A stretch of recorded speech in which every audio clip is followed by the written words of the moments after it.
Fala pessoal, muito bom dia a todos. Vamos dar início então a mais uma reunião semanal. Hoje é segunda-feira, dia 21 de fevereiro de 2022. Colocando na tela então os indicadores correspondentes ao fechamento da semana passada, né? Então, por aqui, após 5 semanas consecutivas de alta, vimos o Ibovespa ceder um pouquinho, né? Recuando aí 0,61% na semana passada, cotado a 112.879 pontos. Acho que o grande destaque aí da semana passada ficou por conta das tensões entre Rússia e Ucrânia, né? Então, o governo russo aí indicando a execução de manobras com disparo de mísseis supervisionado pessoalmente pelo presidente Vladimir Putin, né? E além disso, Estados Unidos e União Europeia acusam os russos de enviarem mais 7 mil soldados para a fronteira, tá? E que já acumula aí mais de 180 mil tropas na região. Tá. No cenário doméstico, a semana foi marcada aí pelo reforço do presidente do Banco Central, Roberto Campos Neto, que espera que a inflação atinja o pico aí entre abril e maio, né? Os comentários de Roberto Campos reforçam a sinalização dada na última ata do Copom, que tem um tom aí mais duro para a política monetária esse ano, né? Na parte política, a discussão sobre a PEC dos combustíveis seguiu com a afirmação do presidente Jair Bolsonaro de que vem discutindo com a Petrobras como reduzir os preços dos combustíveis, né? Mas descartou aí uma mudança na política de preços da empresa, tá? O que o mercado viu como positivo. Além disso, foi apresentada também uma emenda para reduzir tributos federais sobre os combustíveis sem compensação fiscal, né? E a votação do projeto foi adiada para essa semana. Passando no cenário internacional, nos Estados Unidos, o mercado ele observou atentamente aí a divulgação da ata do Fed, né, que foi interpretada aí com um tom mais ameno. Em discurso, os membros do Fed se mostraram a favor de um movimento mais rápido do que no último ciclo, né, de aperto monetário, também apoiando o aumento da taxa de juros já na reunião de março e o início da redução do balanço patrimonial da instituição no segundo semestre.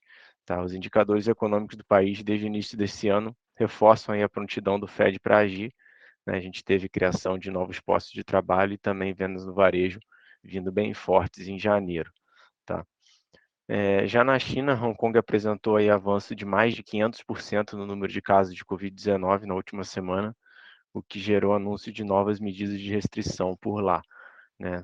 Do campo econômico, o Banco Central chinês ele anunciou também injeção de liquidez em torno de 15 bi de dólares, tá? Respaldado pelos dados de inflação consumidor e produtor, que desaceleraram e vieram abaixo das projeções, né? Abrindo espaço aí para novos estímulos econômicos no país. A gente vê a China aí andando em sentido contrário às principais economias do mundo, tá? E por fim, na parte de fundos imobiliários, né, o nosso IFIX, ele também fechou a semana aí em queda, recuando 0,40%, né? Então, os economistas aí projetando a Selic terminal entre 12,25 e 12,75, né? Cada casa aí tá projetando de uma forma, mas o patamar seria dentro dessa faixa, né? A gente acaba vendo que os fundos imobiliários que ganham mais destaque são aqueles que são indexados ao CDI, né? E aí a gente destaca novamente aí o Fiagro do BTG, né, que teve oferta encerrada na semana passada, o BTAG 11, que possui aí um target de dividendos de CDI mais 4, né? Se a gente considerar esse CDI terminal, a gente está falando algo em torno de 16 até 17% de dividendo ao ano, né? Um número aí bastante elevado, tá? Seguindo então, chamo o Leandro para comentar um pouquinho das moedas para gente. Bom dia, Leandro. Bom dia, Gustavo. Aqui a gente está vendo um slide totalmente vermelho, né? Então mostra, na verdade, um descolamento do Brasil frente os demais países, tá? É, o que a gente está vendo aqui nesse slide é basicamente a valorização do real, né? Quando esse slide está vermelho, significa que o real está se valorizando, é que a gente fala muito, o dólar caiu, né? Então, na verdade, o real se valorizou, né? Então, é isso que está acontecendo frente às principais moedas. Isso daí foi um descolamento do resto do mundo, tá? Isso não aconteceu necessariamente em todos os países pares, né, emergentes, e o Brasil segue firme aí com essa tendência de queda, né, do nosso dólar. Chegou a flertar aí com 5,10, na verdade, na sexta-feira, mas voltou aí com relação às tensões da Ucrânia e Rússia, tá? O DXY, que estava até então negativo, né, ele subiu pra caramba aí na sexta-feira, quando houve essas notícias, essa volta aí, né, desse possível conflito entre Ucrânia e Rússia. Então a gente segue esperando para ver até onde que vai, né? Muita gente fala sobre algo chamado carry trade, né? Que na verdade mostra que frente aos emergentes o nosso país é o que tem maior taxa de juros. Então isso talvez justificaria, né, a nossa valorização do real aqui. E aqui nas criptos seguimos aí com volatilidade extrema, né? Então, o Bitcoin voltando aí para 40 mil dólares e o Ethereum voltando para 2.400 dólares, né? Então, a gente tá vendo aí um ano que as criptomoedas estão sofrendo um pouquinho, tá? Mas, como a gente sempre fala, volatilidade aqui nesse tipo de ativo, 9, 10%, na verdade, é um pouco do dia a dia deles. Então, muito cuidado com esses ativos, como sempre a gente avisa aqui, beleza? Então é isso, muito obrigado e bom dia para todo mundo. Valeu, Leandro. Obrigado. Bom dia. Seguindo, então, a gente chama aqui o Alípio para comentar um pouquinho das commodities agrícolas. Bom dia, Alípio. Bom dia, pessoal. Vamos lá, então. Tivemos uma alta na soja aí de 1,17 na semana, fechando a 35 dólares a saca. Um preço bastante alto, impressionante como os preços das commodities vêm subindo aí ao longo do tempo. A gente está com um atraso dos embarques nos portos aqui na América do Sul e por conta de pouca soja disponível, né? Então já chega a mais de 20 dias de atraso. Esse cenário, inclusive, é como se fosse um combustível para essa alta dos prêmios brasileiros. E lá em Chicago, a semana termina com os futuros na faixa dos 16 dólares o bushel, o que puxa o nosso preço aqui para 35 dólares a saca, né? A gente teve uma semana bastante intensa, volátil aí no soja, marcou também o andamento dos preços aqui no cenário no Brasil, né? Segundo os analistas, né, o mercado se apoia na restrita oferta aqui na América do Sul, bom avanço entre os derivados de soja e o comportamento da demanda, né, principalmente pela China, onde até se discute alguns mecanismos aí para minimizar os altos preços da soja, né? E aos poucos, a safra de 2022 e 23 nos Estados Unidos começa a entrar no radar dos traders, né? E não, até porque há definições sobre a área de plantio ainda, mas também por uma questão climática. Há 77% de possibilidade do efeito Laninha no Corn Belt, lá entre março e maio. Corn Belt é a principal região produtora de milho lá nos Estados Unidos, né? O milho na semana cai 2,76, negociado a R$ 96,80 a saca. O milho aqui na B3 ele reflete um pouco a lógica da safrinha, né? Então, e traz esse recuo na semana. Então, segundo os analistas, à medida que o plantio da safrinha avança, especialmente no estado do Mato Grosso e Goiás, isso atrai o olhar dos investidores. E se esses estados conseguir plantar dentro do mês de fevereiro, vem uma safrinha cheia, né, com mais de 80 milhões de toneladas. E por isso, segundo analistas, a B3 deve ficar negociando na faixa abaixo dos R$ 90 no segundo semestre, tá? À medida que a safrinha entra no mercado. O boi gordo tivemos uma queda de 1,07, mas negociando na faixa de R$ 300 a saca ali, viu? Ficou dólar, mas é reais ali.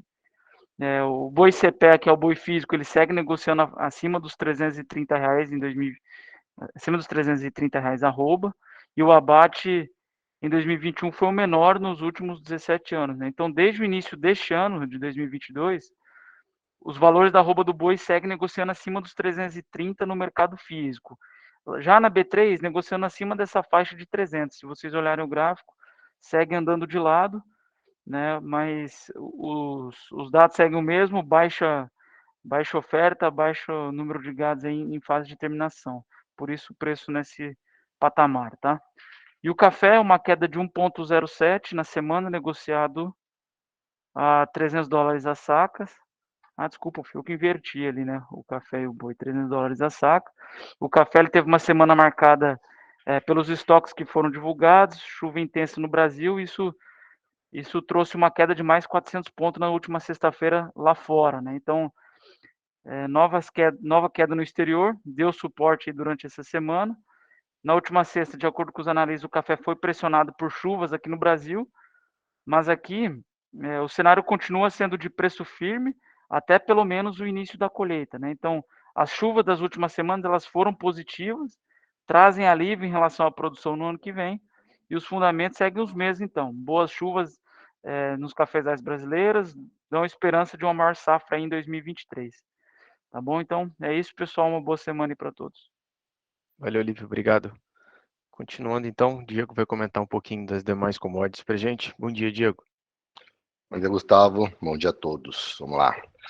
Depois de 8 semanas aí consecutivas de alta, né, nosso Brent cedeu essa semana, né, a commodity energética cedeu, e o principal motivo aí foram os avanços, né, das negociações aí pela retomada do acordo nuclear entre o Irã e algumas potências ocidentais, principalmente os Estados Unidos, né, que está capitaneando aí essas negociações, né, e se isso de fato ocorrer, né, voltarem essas negociações e as sanções acabarem, é uma sanção que foi imposta em 2018, né, a gente pode ter aí a produção aí do iraniana voltando ao mercado internacional, né? O Irã tem uma produção, um potencial de cerca de até 1 milhão de barris por dia, né? Então, certamente isso impactaria aí também no preço dessa commodity energética, tá? Então, ficar de olho realmente. É claro que serão negociações, não deve ocorrer algo tão rápido, né? Serão talvez semanas, meses de negociações, e também a negociação nuclear, o único fato não é essa produção, né, do petróleo em si, tá? Mas com certeza vai ser uma das barganhas aí do Irã para que, se ela voltar a se reestruturar aos mods que o acordo nuclear internacional exija, eles já solicitaram também, né, a liberação aí da produção de petróleo, tá? Então, por isso que o petróleo cedeu um pouquinho aí, mesmo com todo esse estresse aí que todo mundo está falando reiteradamente, algumas semanas de Rússia e Ucrânia, tá? Já o minério de ferro teve uma semana de forte queda, né? Na verdade, foi a pior semana desde fevereiro de 2020, né? A gente lembra que fevereiro de 2020 foi que teve, nós chamamos de crash do Covid, né? Então foi a pior semana. Basicamente, a pressão do governo chinês para que os mercadores, né? Os mercadores são os que operam aí o minério, né? Diminuam seus estoques, ou seja, vendam de fato boa parte dos estoques para derrubar o preço da commodity e, consequentemente, a inflação, ou seja, o fantasma da inflação incomodando todo mundo, né? Até os chineses. Mesmo como foi dito anteriormente pelos colegas, que a China está um pouco na contramão, está numa política expansionista, né? Não contracionista, de crescimento, eles estão querendo segurar realmente o preço da commodity de todo quanto é jeito, né? Vamos ver se realmente isso vai ter uma consequência positiva, se de fato vão conseguir segurar o preço da commodity, né? E também nessa semana foi anunciada aí uma nova taxa, né, que vai encarecer a negociação do minério. Ou seja, o governo chinês, mesmo uma política aí expansionista em relação ao minério, estão fazendo de tudo para segurar o preço do minério de ferro, até em relação à produção de aço, porque isso impacta diretamente, né, na inflação chinesa, tá, pessoal? E ao ouro, né, teve uma semana de glória, né? O ouro voltou aí aos patamares, na quinta-feira passou $1.900, né? Então voltou ao patamar aí de junho do ano passado também, né?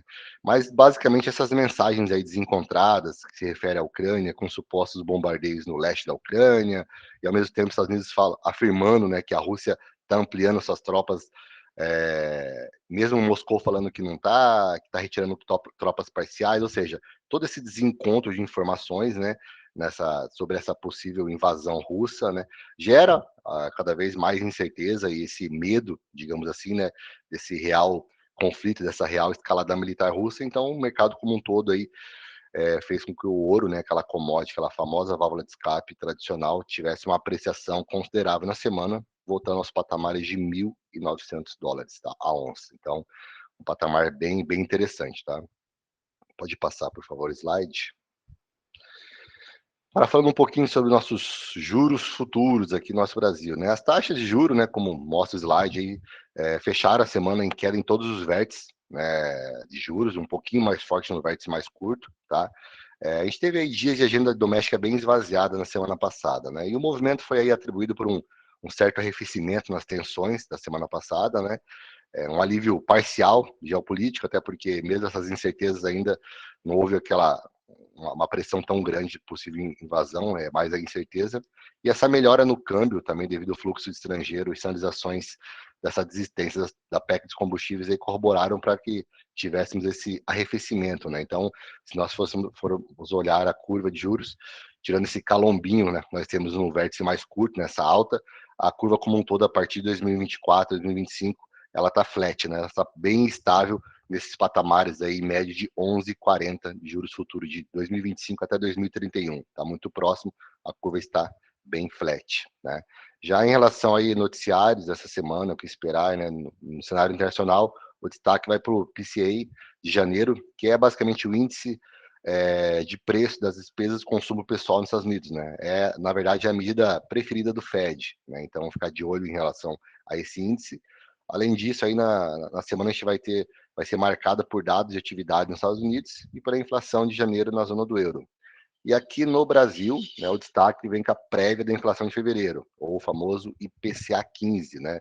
Então, ficar de olho também no IPCA 15, e vão ser divulgados alguns dados fiscais de janeiro, taxa de desemprego de dezembro, e no campo político, como até o Gustavo já comentou, destaque essa possível votação de um projeto de lei que desonere o diesel, né? Essa PEC de combustíveis aí, como um todo, perdeu muita força, mas o governo está tentando buscar pelo menos então uma desoneração aí e uma segurada nos avanços do preço do diesel, tá?